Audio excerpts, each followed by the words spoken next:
A 14-year-old boy who was deported last week is back in Houston getting the life-saving medical care that he needs. Eduardo Hernandez is on dialysis and he spent a week in Mexico without treatment while officials work to get him back to Texas Children's Hospital. And that is where ABC 13's Brianna Connor is live tonight to explain what's next for Eduardo and his family. Brianna?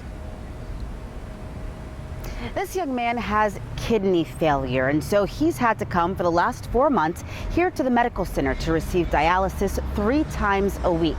That is until he and his mom were stopped in San Antonio last week. The officers realized that they were here illegally, and that led to their deportation. But now they've been allowed to come back here so that Eduardo can get the treatment he needs, but only temporarily. There was a high five and plenty of smiles waiting on Eduardo Hernandez after 1 week of missed dialysis treatment at Texas Children's Hospital. He and his mother are from Guatemala, but were deported to Mexico last week when officers realized they were here illegally. They do what they must. They were following orders. They did not create the climate that necessitated their engagement. Representative Al Green worked with immigration attorneys and Eduardo's doctors to rush through a process that allows some people who aren't supposed to be in the country to stay here temporarily.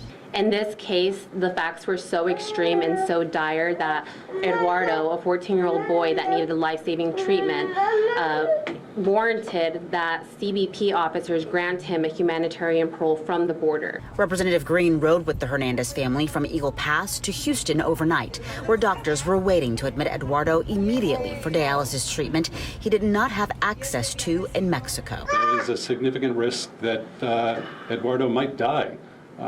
We worry that every day it was potentially going to be his last day on Earth. The 14-year-old, through the hospital's charitable arm, now has guaranteed health care for the next 2 weeks, a time period Representative Green says he'll use to push for an extension. I am going to do each and everything that I can when I go back to Washington to make sure that we can keep this child in this hospital so that he can get his needs taken care of. Doctors say Eduardo will need dialysis for life or until he can get a transplant.